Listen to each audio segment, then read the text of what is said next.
Now recording. Alright, so ready for a little bit of not really side missions, but like a little bit of character. Not even character work. You have the day to do stuff around the town and before the party moves off, before Pierre and Robert go back to doing their own thing. So that's what you have to do. And we'll start off by it's the morning of after like did you get a dream that the last night? I think you did. Yeah, I did. Yeah, so it's now that morning after you've had that dream. It is now this morning, and what do you do? Well, I'd probably get up, have breakfast with my family, and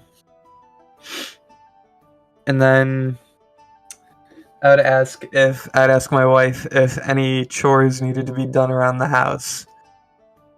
Okay, so there are quite a couple. You've been gone for about 2 weeks. You would hear that your journey took about 2 weeks, and so there's a couple things that she wasn't able to, or what not wasn't able to do, but didn't feel like doing while you were gone.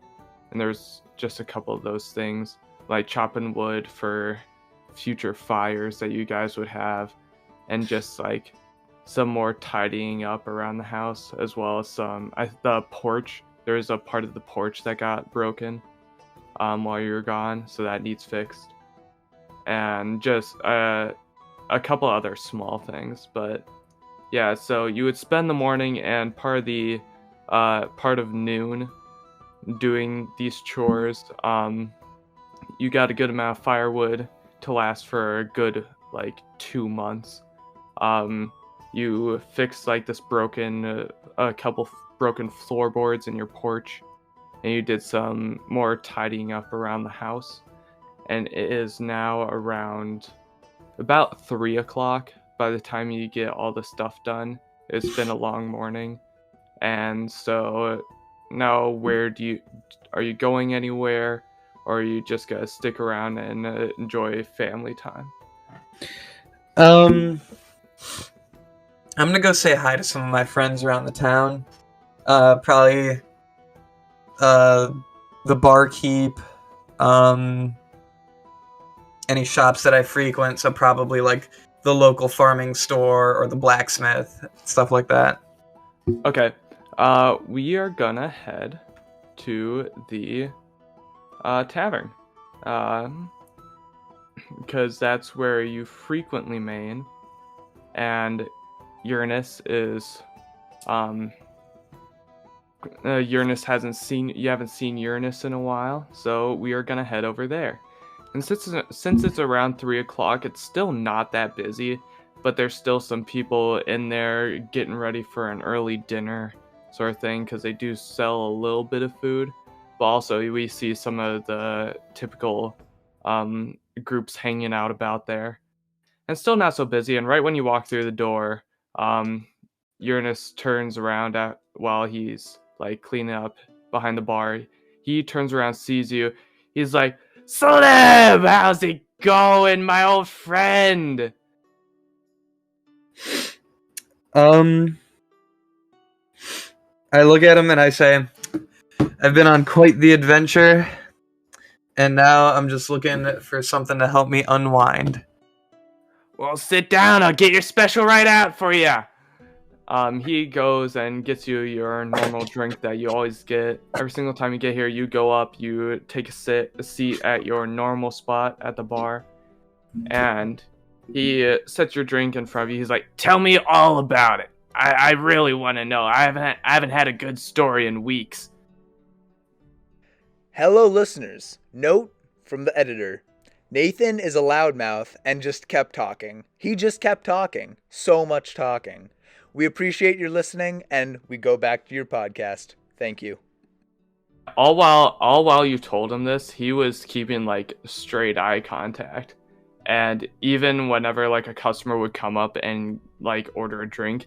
He would go over, he would fill the drink, but he would still be like, you could tell he was like really intrigued with like how this was going.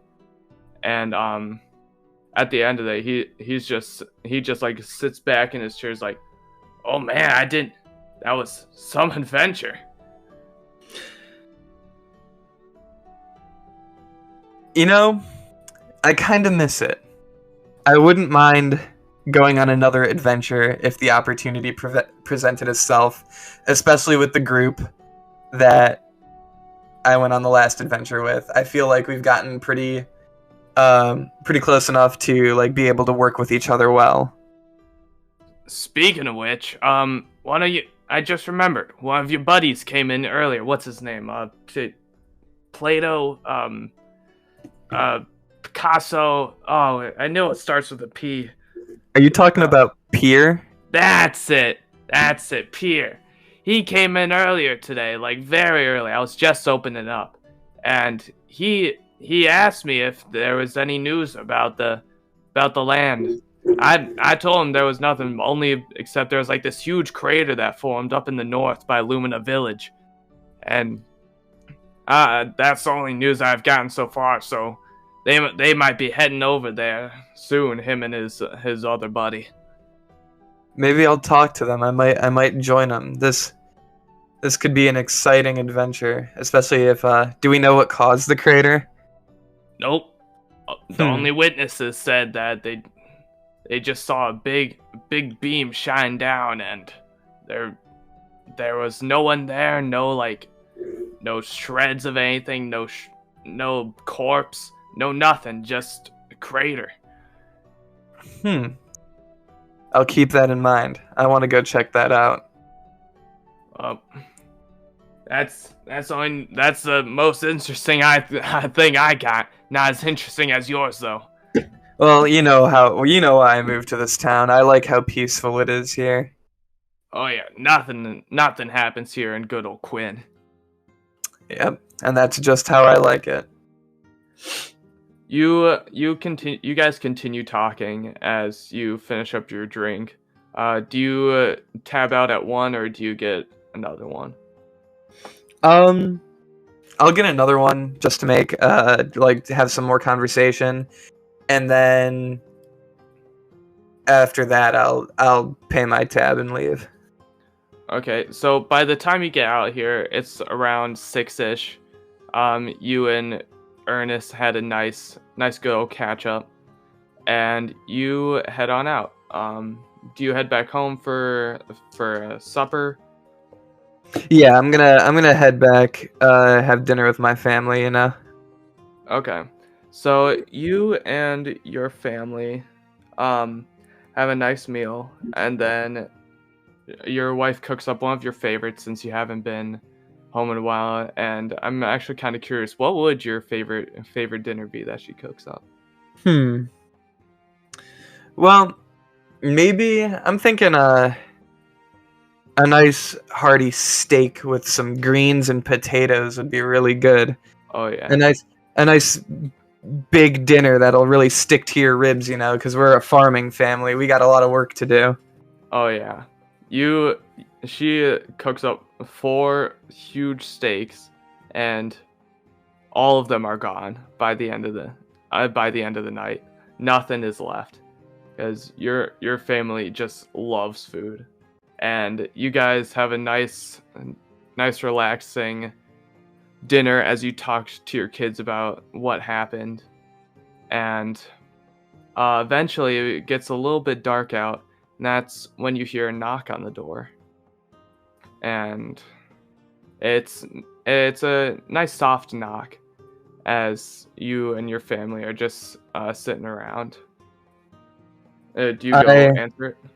I get up and I try and peek through one of the front windows to see if I can see who it is. You look out and you see Bobby standing outside the door. I open up the door and I invite him in. You invite him in, and he speaks to you, and he says, "Well, Hello. I just wanted to stop by and say my goodbyes before we head off. I'm like, you're leaving already? Not Like, tonight. I'll be leaving tomorrow. Me and Karis are. We're not going together. We're going our separate ways. But we figured we go back to what we were doing before the games. It was. But I just wanted to say goodbye and say that it was nice going on this little adventure with you, and I hope that maybe someday we'll see each other again. um, yeah, it was really nice meeting you. You were a great help in the arena and out on the adventure. Um, send letters when you can. You know where I live. I'm gonna keep in touch with Pierre and Robert K, and maybe we'll meet again one day. Um, as you two are talking, your daughter walks up to you and says, "Hey, Dad, who is this?" Um, this is Bobby. He's a healer. He helped us. He helped me a lot in the arena. Keeping us healthy and stuff. Oh my gosh, you're Bobby? Bobby looks at her. He's like, yeah, in the flesh." She goes, "Hearing what you did in the games and like the what just after the games too and all that healing, like I've been looking into medicine myself and I just thought that was it's so cool on like what you do." And he goes, yeah, if I ever come back again, maybe I could show you sometime." She goes, that'd be great, Dad." Um, I look at Bobby and I'm like, my daughter has really been looking into medicine and healing, and I would really appreciate it if you could maybe give her a few pointers and help her out with learning. He goes, oh yeah, certainly. Anytime that I'm available, just I'll give you where I frequent, and whenever you want, send me a letter, and I even if I stop by sometime, just let me know. I'm okay with that. All right, cool. Well, safe travels, man. We'll keep in touch. Uh, you too, man. I'll make sure to write. As he says goodbye to you and your daughter at the door, and he walks away. Alrighty. The night goes on as normal. You and your family are talking. Eventually, you all head up to bed, and you go outside one last time, make sure everything's batted down, everything's closed up for the night, and make a quick perception check for me. Oh, jeez. I gotta go find my dice.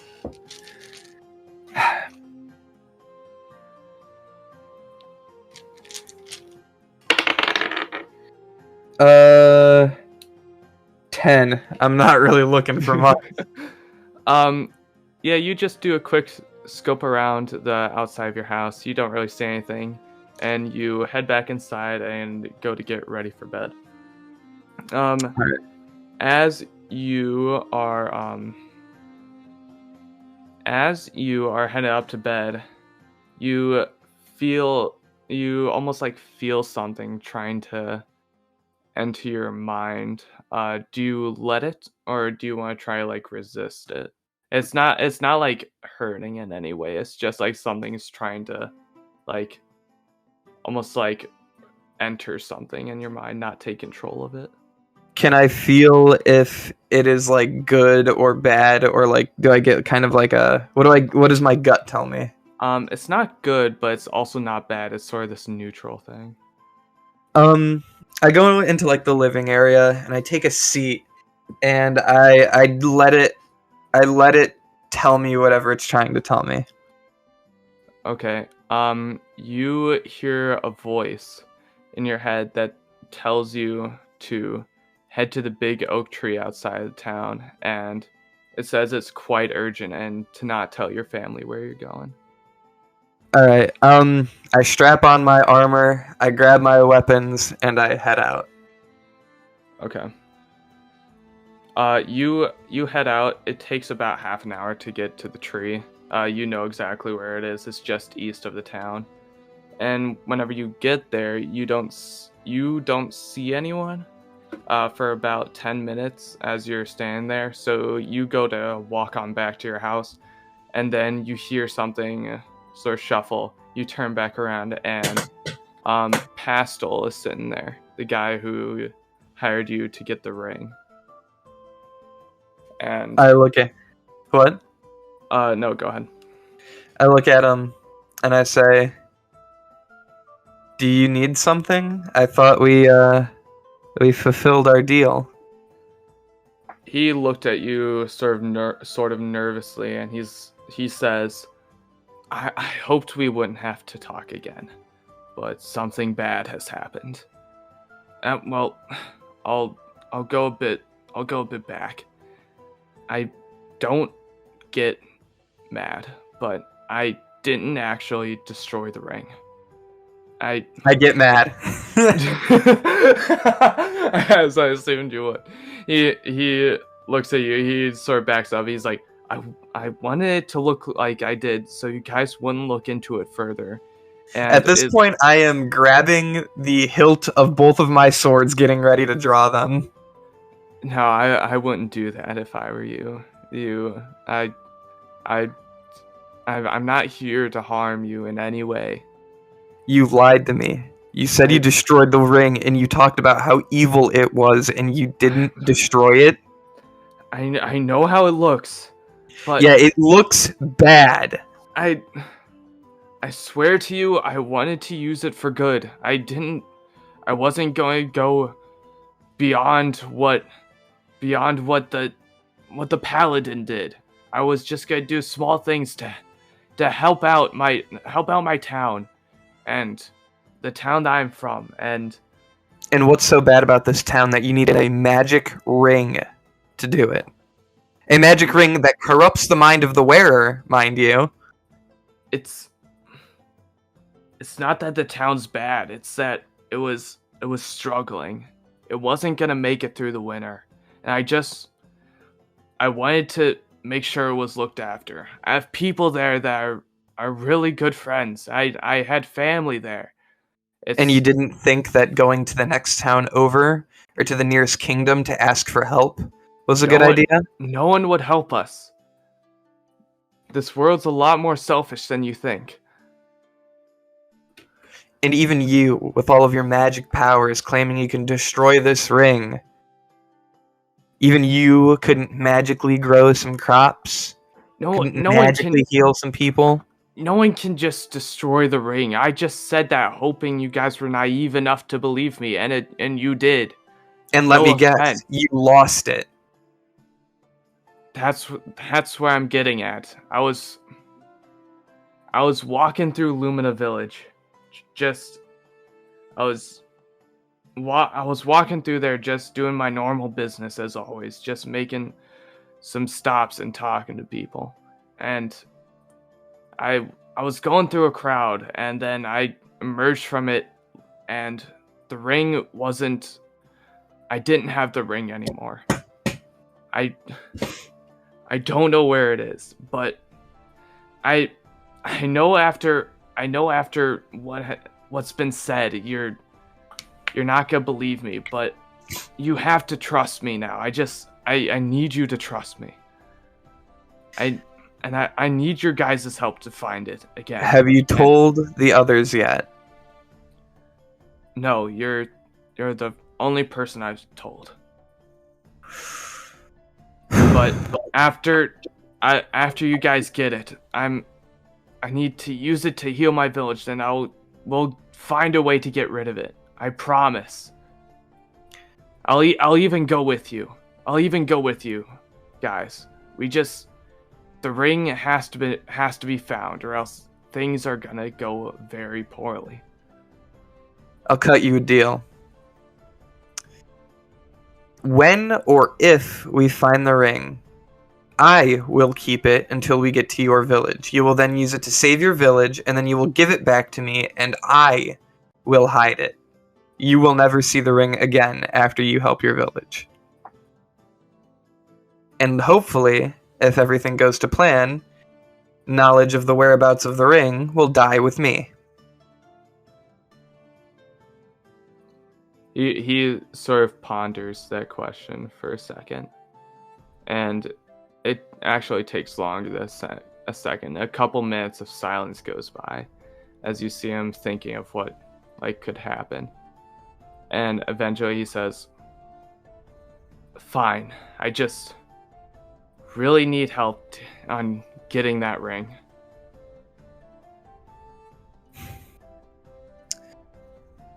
Fine. We'll help you. Okay. Or at least I will. I don't know about the others yet. I don't make their decisions for them. You need to tell them. Tomorrow morning at dawn. Why can't you tell them? Because I don't know where they are. I knew where you were. Because that was your house.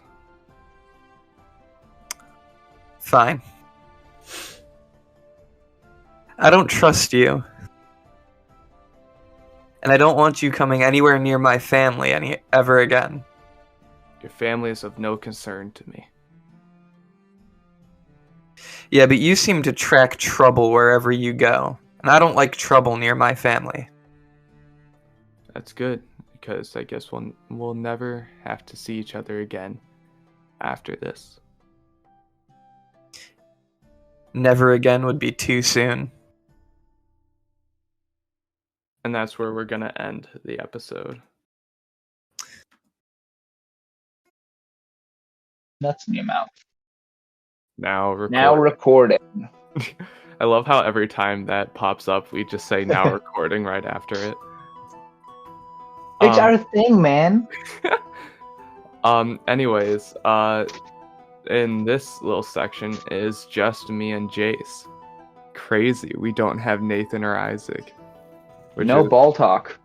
Which is something I've never done in a D&D session before. Wild. So I'm excited. I guess it being over a Discord call, it feels more natural to do one-on-one, I guess. Because if we were just both sitting in the same room, it would just be us staring at each other. It's almost like a talk show. Just a therapy session. So, how's your character feeling? Man, kind of horny. Okay. Okay. So yeah, your party just got to Quinn and spent the night there, and now you guys are sort of taking a day to take some time to yourselves before you go off and start your own things. Probably Celeb, he's probably gonna stay in his hometown with his family, but then you and Robert are probably gonna continue, I guess, trying to find a new mission, since Robert sort of forgot about the orcs. Right. And you were sort of going along with him on that, and now you have no idea. You sort of have, you're sort of confused on why he doesn't want to anymore. But, yeah, so you wake up from your night in the inn. You wake up a little bit earlier than everyone else, just because that's how you are. You were born a warrior, so you were always up and at 'em at the first of dawn. And so it's around, I want to say 6 or 7 in the morning. So what do you go and do? I day drink. Day drinker. Yeah. Oh yeah. You're pre-gaming. Pre-gaming, exactly. I'm not trying to get wasted or anything, or drink away my sorrows or anything. But I've realized throughout my years with Robert that I am very much so. Sorry, bars are very much so the place to go for information, for just a lot of different, just things to do. Trust me, the minute you walk into any bar, someone's gonna ask you to do something, and someone's gonna have a good amount of money for you to do it. But yeah, no, it's pretty much just that. Just walking around in bars, don't really find anything. Okay. Unless I do. You head over to the tavern, and there's barely anyone in there. But the owner of the tavern, you remember him as Uranus. He is there, sort of wiping off tables, sort of getting the place like readied up for the day. And he looks at you as you open the door. He's like, "Oh, I never get people this early." Well, desperate times call for desperate measures. Yeah, I haven't seen you in a couple weeks. I assumed your little adventure went well. Yeah, yes. If by well you mean I made money, yeah, it went very well. Well, if you got money, I got a place where you can spend it. Right here. Alrighty. Goated dialogue right here. I know, right? What can I get you? A shot of whiskey and any information you got. All right.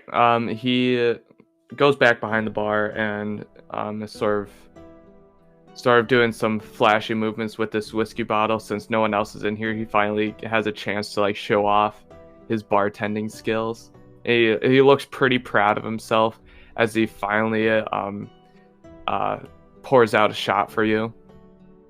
He puts Good a for napkin on. He tosses a napkin on the table, sets it right on there, and he goes, "Whiskey I can do. Information not as much. It's been quiet these past few days." You got anywhere that I could go, or anything, any place that might seem interesting? I'm looking for anything to do because it seems like we're a bit fresh out of that as of late. If you're talking around town, not much, but I did hear something the other day about this crater up near Lumina Village. It seemed to just have appeared. I don't know if you're looking for a longer hike, but that's the info I've got. Lumina Village. Never heard of that place. How much of a trek is that going to be? It's a good ways up north near the coast. It's literally just a straight shot up. All right. I'll keep that in mind. Thank you. All right. Want me to keep want a tab, or you just one Okay. shot? All right. One shot. That'll be one silver. One so. What? How does that equate? I'll give him a gold. All right. Thank you for the tip. 1 gold is equal to 100 silver, by the way. Oh crap! Made a mistake there. It's fine. You got plenty. You got plenty. So yeah, do you just like take your shot and leave, or do you sit around and sort of chat with him for a little bit more? No, yeah, I get up. I'm trying to just kind of get through it, you know. Okay. So by the time you get out the tavern, it's about 9 o'clock, because you didn't just go straight there. You sort of had to like get yourself waking up. Waking up? Is it waking up? Woke up? Awake? Awakened. Awakened? You have to get yourself awakened. But you got that whiskey in your system. You're feeling spry. You're feeling energetic.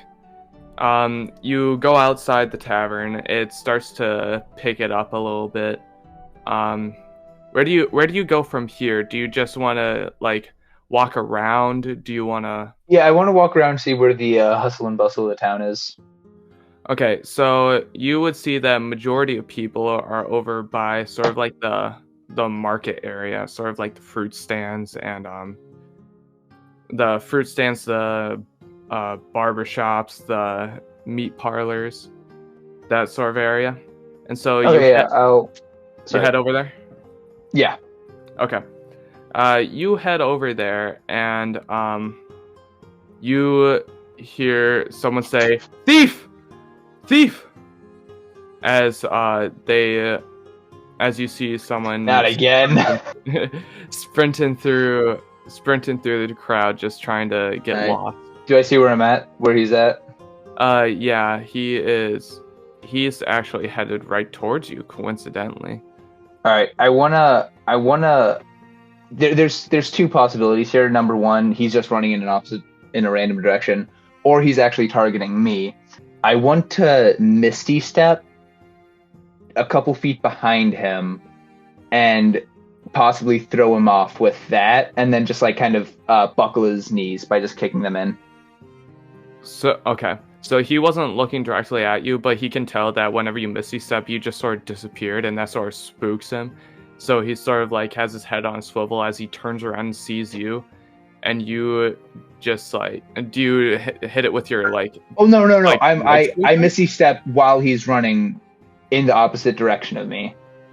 Like I Misty Step behind him while he's running, and so I kick the back of his knees in. Okay, so you kick his knees, and he goes a tumbling down with. Tumbling down. With as a bag of pastry spills out of his bag,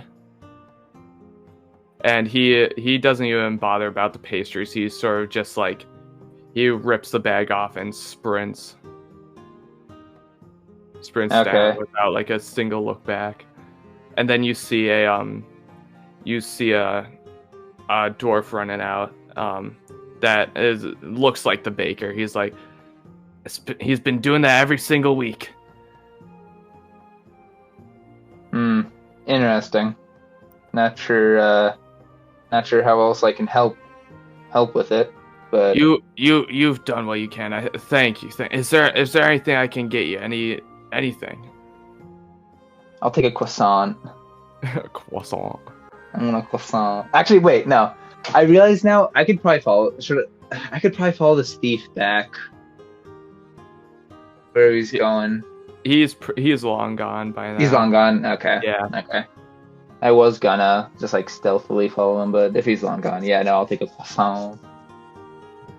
All right. He leads you back, like picks up the pastry, sort of like wipes them off, Oof. and then puts them in the bag, and he leads you back to his bakery, where OSHA violation. He leads you into his bakery. He takes the bag of like the dusty bread and puts it in a clearance section. Oh. And then instead of it saying 50% off, it says 75% off due to reasons. And then he goes behind his counter, and behind the glass case takes a couple of croissants, because he's not just gonna give you one, and puts it in a small bag and hands it to you. He's like, I really thank you. Hopefully that keeps him away for a bit. Yeah, let me know if they come back at any point. Wait, no, that makes no sense. I'm going to be long gone. Yeah, hopefully it keeps them away. I mean, if you want to buy anything else, I'm a businessman. What do you got other than baked goods? Oh, you know, I got the cupcakes, got the half sheet cakes, got the big French breads called. Oh. Why did I look up croissant in inventory? I was trying to add a custom item, but I just looked up filter croissant. Yeah, I don't think it'll let you do that. Probably add a ration though. Can I add a ration? Oh, I don't even have rations. Unfortunate. Yeah. He has a few baguettes. He has a couple other desserty pastries. I actually have very little knowledge on what dessert pastries are.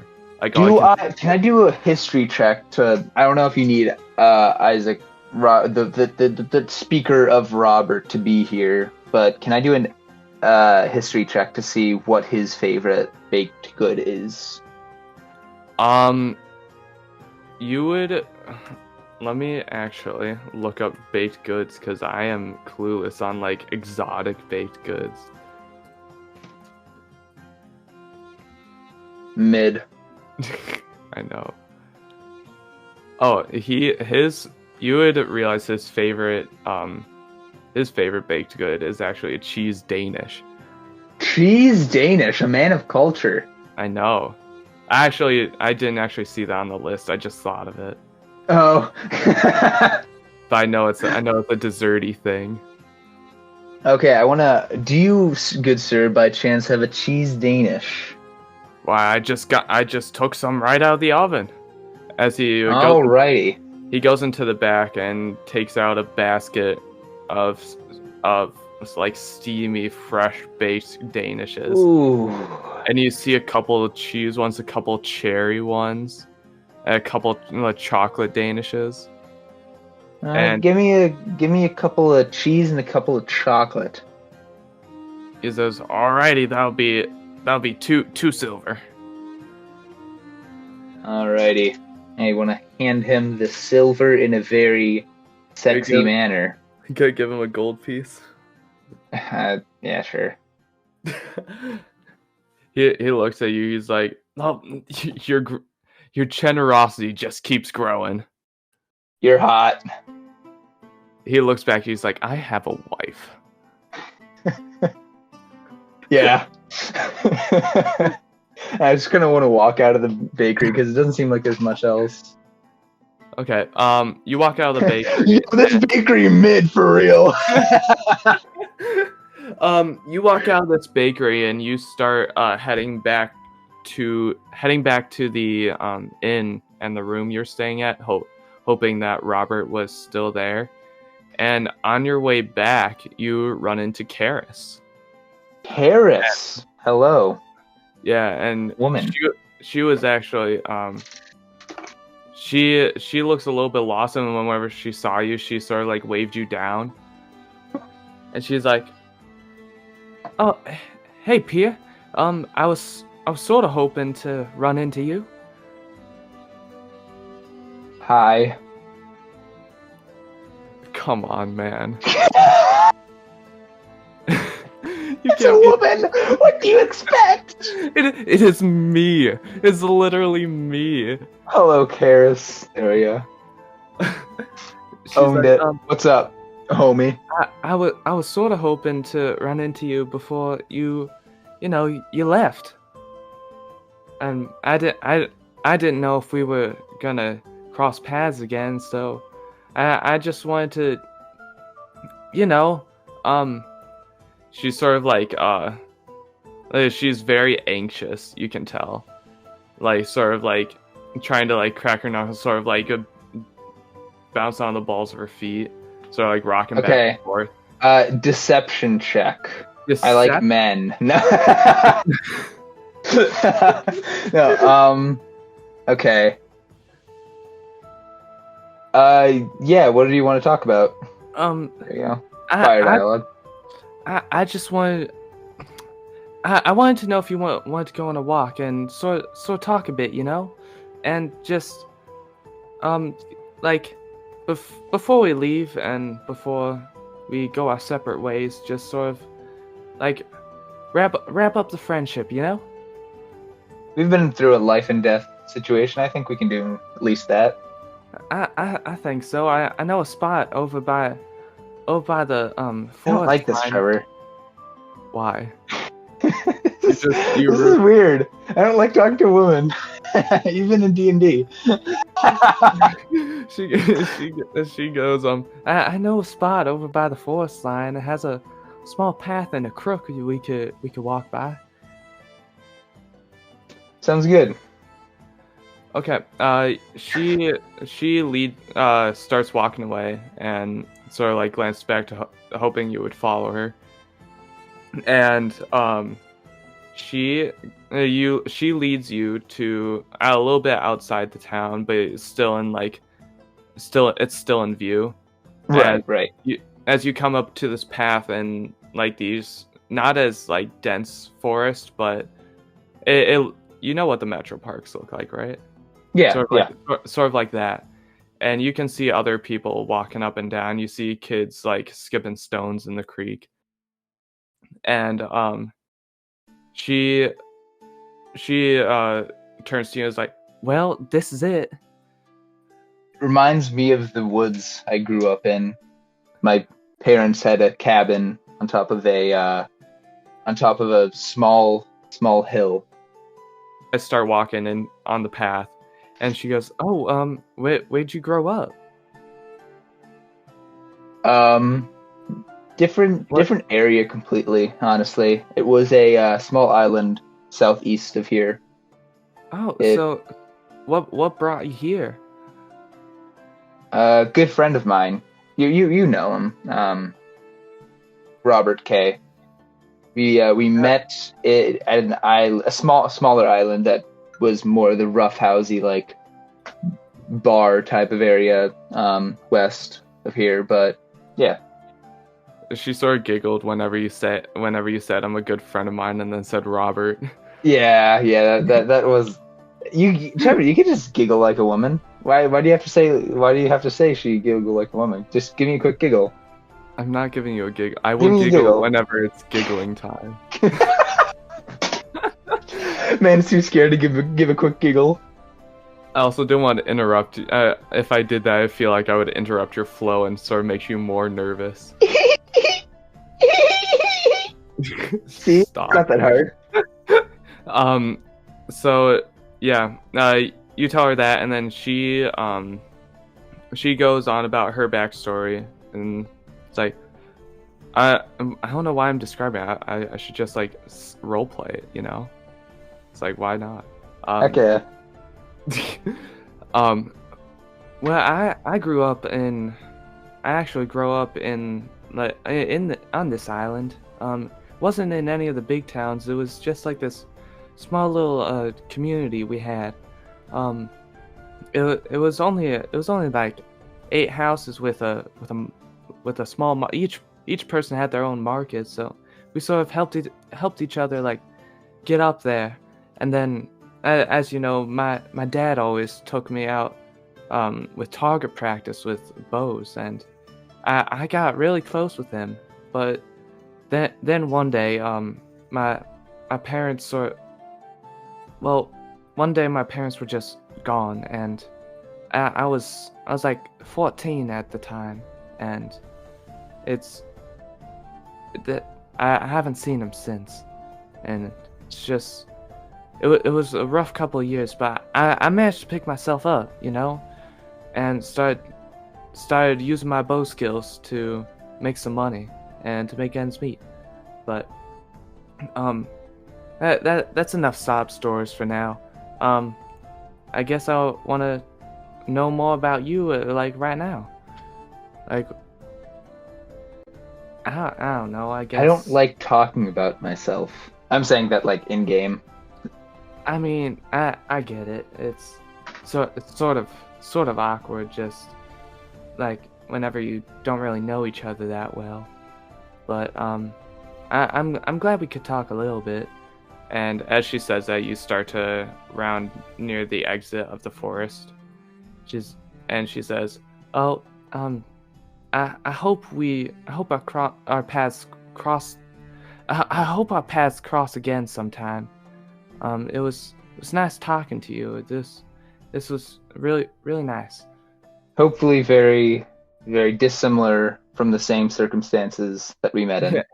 Yeah, hopefully that would be kind of bad. Mhm. You two are sort of like looking at the ground, sort of just like wondering what to do next. What? Nothing.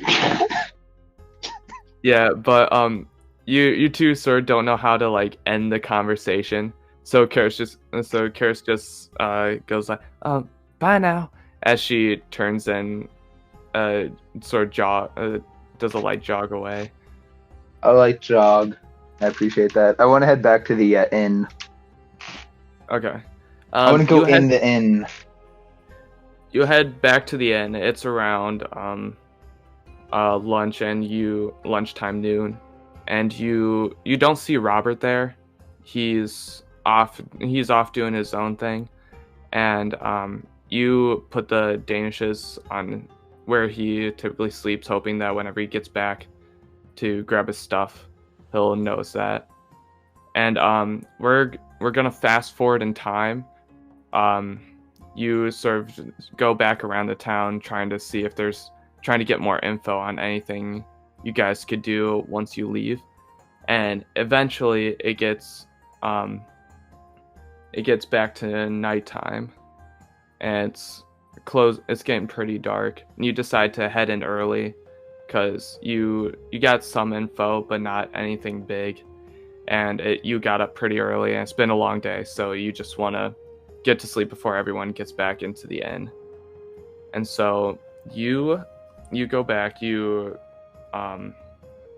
get all your stuff down. You see that the Danishes are still there, so Robert still hasn't come back. And you drift off to sleep, and you have a dream. So this is night, right? Yes, you are now dreaming. Okay. And in this dream, you see the same hill and that same house. And the dad that you saw in your first dream, you can now clearly see to be yourself. The same stature, same haircut. I know, right? So base. But in this, it looks pretty early morning. It looks about dawn, and he is saying goodbye to his wife and son as they stand at the front of the door, as he looks like he's heading off to work. And by the looks of it, he looks like a blacksmith because he's got a black apron, a couple scorch marks on his forearms from like the furnace whenever you're doing blacksmith stuff, you know. And he heads to this town and starts to head towards what looks like to be the blacksmith building, his workshop. But instead of entering the blacksmith, he goes past it and heads deeper into town. And you can see him keep walking and walking. Eventually he gets to the complete other side of the town, right at the edge, where he stands in front of this lone building that's standing by itself. There's not really... The closest building is like 30 feet away. And it looks deserted, and it's really run down. But he heads into it anyways. And in this house, you see two other guys in there who have this like layout of a building laid out on a table. And you see yourself speak up and ask them, anything new pop up? And one of the guys standing there, who's a bit slimmer, but still has some like build to him. He has messy brown hair, and you know Miles Teller from Maverick. He sort of has that mustache going on. I feel that. And he speaks up and he says, some rich guy just got a huge hit and it's delivered to his house. And it's this really exotic gold statue. And we're thinking it could go for thousands or tens of thousands of gold. The other guy, and then the other guy standing there who looks a bit older, he's bald and has like a sort of like a scruffy beard going on. And he speaks up and says, I have to think of a voice for this guy. I might just do my own. This is the layout of the mansion. And tonight, he's going to another auction, meaning his house is empty for the night except for the guards. And the brown-haired guy speaks up again, says, we go in and out.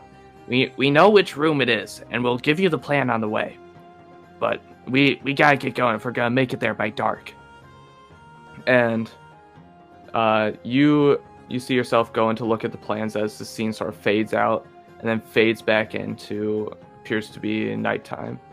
And you see this group of three moving in on what looks like to be the mansion of this rich guy they're planning to steal from. And you see them split up and go to their different assignments to try to take on this house. And you sort of spectate yourself as you throw a grapple up to the roof and start climbing, and you make your way into the second floor window, and you get inside. And then as you're walking to the stairs to go down floors. You see a couple guards, and you take care of them pretty easily, as this seems to be routine stuff. And you go down to the first floor. We see you go to this sort of security-looking room, take out a couple guards in there, and then it looks like you're cutting, just cutting out the alarm that would sound for the vault that you guys are breaking into. And you're able to do that pretty cleanly. Does that this is like one of the simpler ones you've done. And then after you do that, you go back out the room and survey the first floor to see if you have any other guards are still lurking. And as you are fighting one of the guards, you take him out, but you get bumped into a wall. And that is where you sort of hear some gears like start to turn. And you look around and you see that part of the wall has opened up, and sort of looks like a door has opened up. And you see yourself go open it up and then head down this long staircase. And he gets to the bottom and lights this torch that's sitting on the wall next to him. And he heads to the end of the hallway, turns the corner, and sees this huge room full of scientific equipment. He also sees about 15 people on these medical tables who look asleep but not dead, because you can still see them breathing. And attached to them are a ton of these IV cords. Do you mind me asking something? Yes. You do mind? Okay, continue. Oh no! What were you? Oh. Were you? Do I seem surprised by the existence of these people on these medical tables? Yes, you. I seem taken aback. Okay, gotcha. Yeah, you were surprised ever since that wall opened up. Okay. Because from what you can tell, that wasn't on any of the plans that he looked at. This is sort of like a hidden area of the house that no one knows about. Gotcha. And you see this version appear, sort of going around looking at the people on the tables, seeing if there's anybody he recognized. And then eventually he heads over to this desk that has a ton of these different chemicals and vials on it. And on this very center of it is a notebook. And there's no label on it. It's just this leather-bound notebook. And he picks it up, but right as he goes to open it, there's this loud noise as your dream just goes black and you wake up. And that's gonna be the end of your version of the one-on-ones. Now recording. Now recording. All right. So how's your, I guess, short week been? Been good. It's good. It's good. Living life. I'm a little bit in pain. I have 3 different places of turf burn. Oh it's no. fun. I know. But anyways, I was super sore this morning from last night's work. Sorry, go ahead. No, I needed to hear that. I needed to hear your pain and suffering. Thanks. It's good to vent those things off. Yeah, just mopping and vigorously sweeping the floors of Papa Kwan's is, a lot of fun. So vigorous, so fun. Oh yes. But we left off with you guys staying in an inn in the town of Quinn. It rhymed. Oh my gosh. And it is now that morning. You guys sort of have the day to rest up and just sort of relax, unwind as you get ready to leave for tomorrow. So you have the day to sort of do, if you have something in mind that you want to do, you have the day to sort of do that. I don't know if there's any way to explain it better, but you wake up and it's around like 10ish, and you already see that Pierre is up and at 'em, because he always likes to get up early, but you're sort of the sleep-in type. And so, what do you do? What do you do to start your day off? Well, I do some morning stretches, you know, like the Swan and what is it, down the dog stretch or whatever. Downward dog. Do some Downward yoga. dog. Do some yoga. Start the day, you know. Okay. My brother, who was also I don't know, he was a former fighter or whatever, you know, always taught me to do stretches to start my day. Oh yeah, you put on some Katy Perry and you're just yogaing away Yeah, for about an hour. I just will into existence just a freaking Amazon thing, Amazon speaker, just say, hey Amazon or whatever, or Alexis or whatever, play my Katy Perry mix. Fireworks pops on the very first song. I start just singing to it as loud as I can, waking up all the other inmates. Inmates, you're not in a prison. Inmates. You're in In attendance. For people. It could be a prison. An inn could be a prison. It could be. You never know. Who knows who runs this place? Yes. I do, Well. but Oh. Right. well, you do your morning stretches. You feel loose. You feel great. You're ready to get after it. It's almost noon, so you're feeling kind of hungry. So, Hey, yo, and I'm kind of hungry. I'm gonna go get some food. I talk to myself sometimes, by the way. you know what? That's okay. Sometimes when you're alone, you just need you need to let it out. You need to communicate with someone. If that's yourself, it's fine. Oh, yes. And so Onward to breakfast. well, more like brunch. It's like 11. Onward to brunch. Don't criticize my sleeping habits, dungeon mommy. So, you remember Celeb mentioning a really good cafe that on your journey he has talked about some of the things back at Quinn, and one of those things was a really nice cafe that is locally run. I don't know if there's any businesses in the D&D world, but I'll go visit the cafe. What's it called? the cafe is called Buns and Crisps. Buns and Crisps. Yes. Do they sell buns and crisps? Oh, all the crisps. And so you walk there, you get in the door, and it's bustling. It's a bustling, hustling place in there, and you're looking around. You don't know if you can get a seat, but then someone comes up to you and goes, "Well, howdy there. What can I do for you?" Like some brunch, please. Brunch we can do. If you want to follow me right over here, I can get you a table. Sounds good. What's your name, sir? My name is Clementine. Clementine, I'm Robert. Well, howdy, Robert. How you do? Too good. Feel ready for the day, and I'm starving.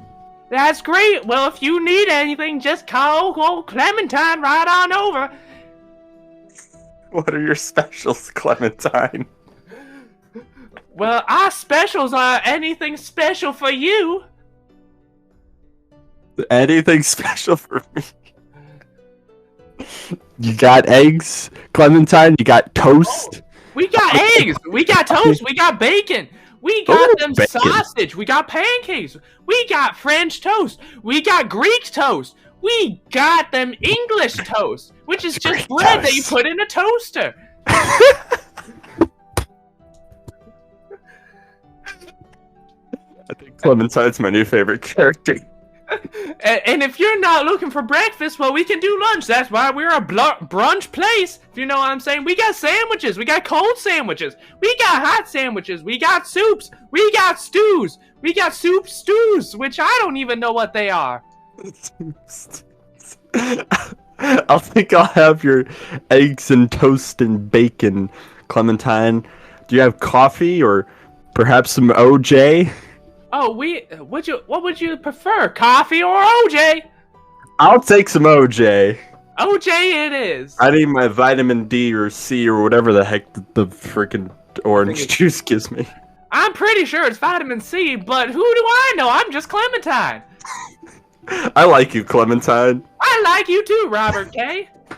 I didn't tell you my last name. Gosh darn it. Well, adios. And he skips away. Oh my gosh. So you're chilling there, and it seems like almost every server is this happy, is this joyous. This is just a really like happy place. That all around, all the customers are enjoying themselves. There's some like almost you know those songs where it's you know Cotton Eye Joe, sort of like those songs. Mhm. Like basically a rip off of that, just on constant loop, but people are really getting into it. I start clapping along to the beat. You start clapping along and you are feeling it. You are Oh, really digging it. And as you're clapping along, Clementine brings you back your food, which is really fast. It took like 5 minutes. She brings you back these scrumptious looking eggs. How did you order your eggs, by the way? I don't think we got that. Scrambled. These are the most of salt. These are the most golden eggs you have, scrambled eggs you have seen. And he brings you your OJ, and it's this nice full glass. It's also a pitcher of OJ to refill your glass. And you also got, what else did you get? Toast and what else? I didn't write this Toast down. and bacon. Toast and bacon. This bacon is still sizzling. Like it's arriving on your plate, it's still sizzling. And then this toast, it has a side of butter on it. And this toast is just, it's like that type of toast where the crust isn't too crusty. It's like the perfect. I don't want toast too crusty, Clementine. It's this perfect golden brown toast. And he as he skips away, he goes, "Enjoy, Robert!" Thank you, Clementine. I really appreciate it. I appreciate you. Aw. And you are eating this meal, and this meal makes you feel like a kid again. Like your family, this is just what you always ate for breakfast. And it's like it doesn't taste better because home cooked meals always taste better. But it's up there on your breakfast tiers if you have a tier list for breakfast. Oh yes, And, I totally have a tier list for breakfast. It replaces my tier list for rum that got ripped away from me. You are now drunk on breakfast food. I'm drunk on breakfast. It's like High on life. coma. High on breakfast life. And so you haven't had time to like wind down in a while, and this is this really relaxing time, and you enjoy it. You're there for a good couple hours because This is the happiest I've ever been. the atmosphere is just incredible. And by the time you pay your bill, I'm assuming you give Clementine a pretty reasonable tip. Oh yes. And Clementine almost is close to tears. She's like, "This is one of the best tips I ever gotten. Well, thank you. Of course. I used to be a busboy back in my bristling days, in my youth, before I went and craved adventure. What's a bus?"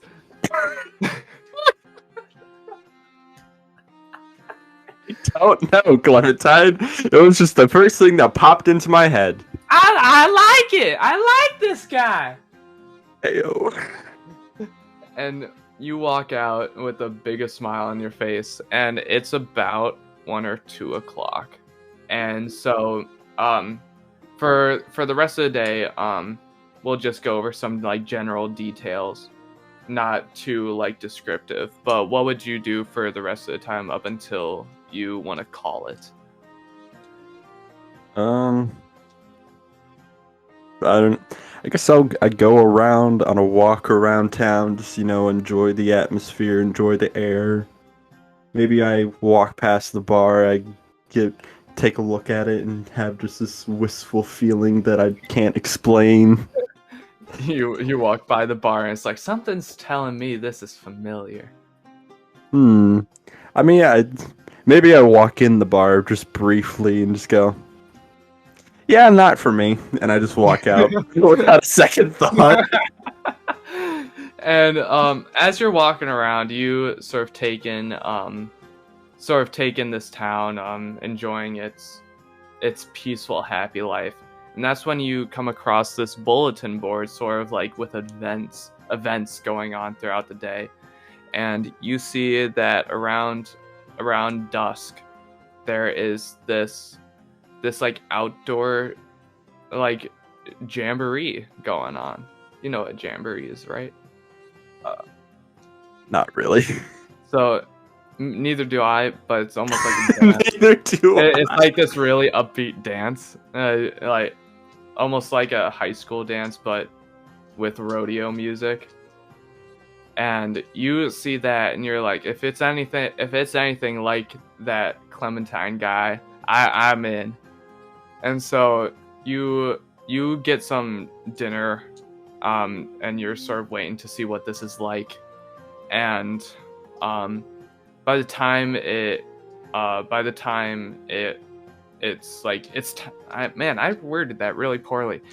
By the time it starts, you walk up, and it's already in full swing, and it's the same music from that from the brunch place.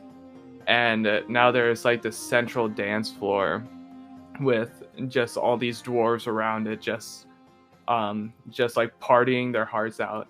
And there's a ton of kegs with beer.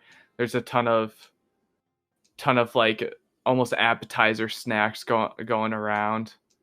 And you really get into it.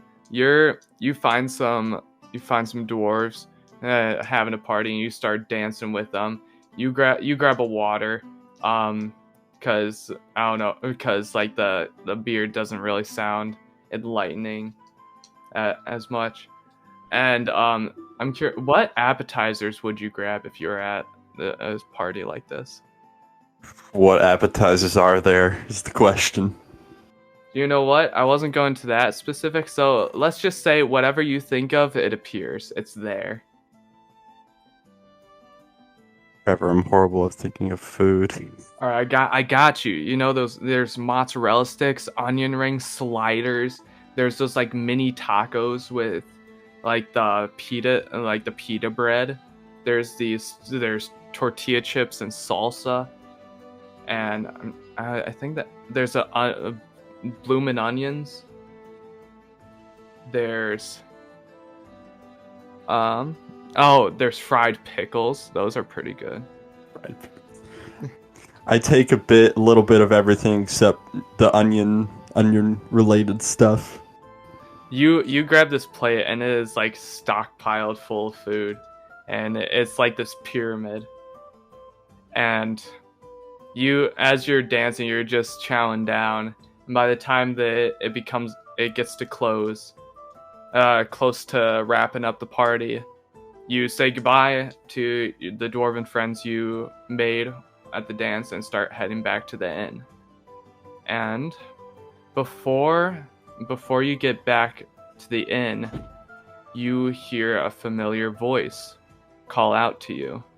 That voice is your brother's. Bob? You look around and you see him disappear. You see like the back of him disappear behind a house, and you realize that is him. That looks exactly like him. It sounds exactly like him. What do you do? I run after him. You start chasing after him, and it's like those scenes where you're running after someone, and then they turn a corner right as you appear around it, and you just catch a glimpse, and you run after that, and I it just takes keep you calling out of. his name. He doesn't respond. He just keeps going, just calling for your help, and eventually he leads you out of the town, and he starts going into this cave. Do I have like my equipment on me? You have your axes. You always keep those on you, but Okay. you don't have your long sword. You kept that back at the end. But you do have your axes. Okay. I guess I take out my axe just as a precaution. And you slowly walk into this cave, and you see your brother facing this glowing pond at like the end of this cave, and your brother's just staring into this water, and he just, as continuing staring at the water, he goes, "Why'd you leave me?" What? Bob, Day. I didn't. You died. You passed away. There was an incurable disease. You just I didn't leave. When I was at my lowest, I turned to you to help, and you left me to die. We had each other's backs, and you turned yours away. And as he says that, he slowly disappears into a mist until he's completely gone. And then Jinx arrives. You see Jinx turn the corner from the cave, and he turns to you and just says, "Death can be a real stab in the back, especially when it takes someone so close to you." I just sigh and look away, just at the spot where my brother disappeared. Do you, do you want to know what's even worse than death, though? Knowing that it's going to happen and being able to do nothing about it. After the games, when we were all in our dungeons, that's all I saw. Death, suffering, pain, all of it. I could do nothing about it. Now, Karis and Bobby and you guys, you may have been physically suffering, physically physically scarred. But me, it was all mental. I saw the people who died and the people close to me suffering, all while this statue stood in front of me and told me there was nothing I could do to fix it. This future that he showed me was stamped in the timeline, and anything I did would just make it worse. But little did they know, I could obtain the power of gods. I could become the most powerful person in the world. And do you know what risk, what it was willing to take? Just one little wish. Yeah, that's right. I got the ring. You really think that sorcerer would actually destroy something so powerful, or would even be able to destroy such a powerful item? It's funny, really. I applaud him for how well he was able to make it seem. But no man that powerful would destroy something more powerful than him. He would use it to increase his power and be selfish. I was the only one not blind enough to see through his lies. I followed him and tracked him down to Lumina Village, and there is where I snatched up my destiny to change my life. for the better, so I won't see the people I'm close to die. Now, you may be wondering, why am I telling you this? Now, the reason is because I know there was something close to you that was taken. Someone, actually. How about your brother? All it takes is one wish, Robert. One single wish. And if you join me in preventing the people close to you from suffering, Pierre, Celeb, Karis, Bobby, all those people, help me stop this suffering before it even gets here. You do that, you can spend the rest of your life knowing your brother was there to spend it with you. As he finishes that sentence, he holds his hand out.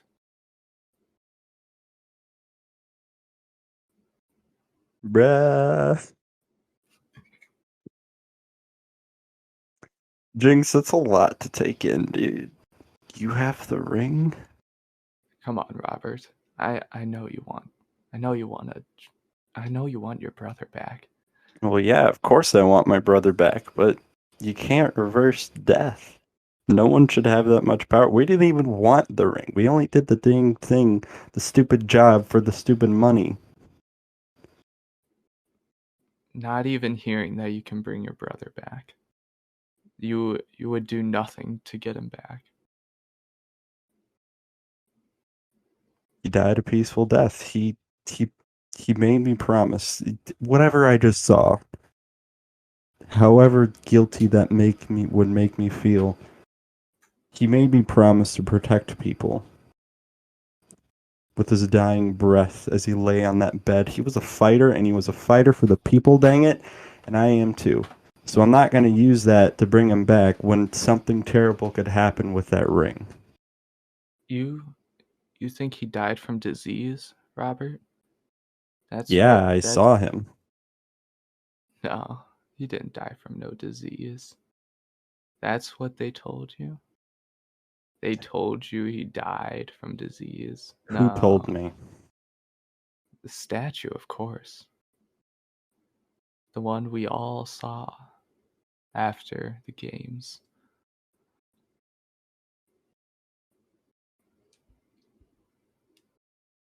I get it. I know I see where your priorities lie now. One last chance, Robert. Join me and help me to stop the suffering, or be left with your own demise. I'm already working towards stopping suffering. I don't need to join you to do that. Fine. Have it your way.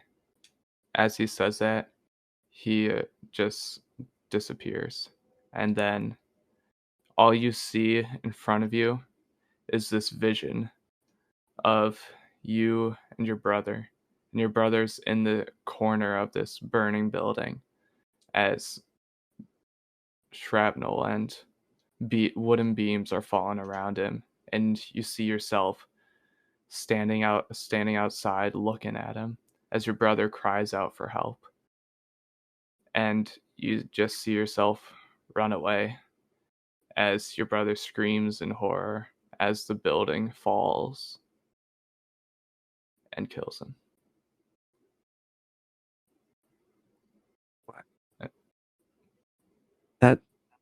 What? And that's where we're gonna end this session.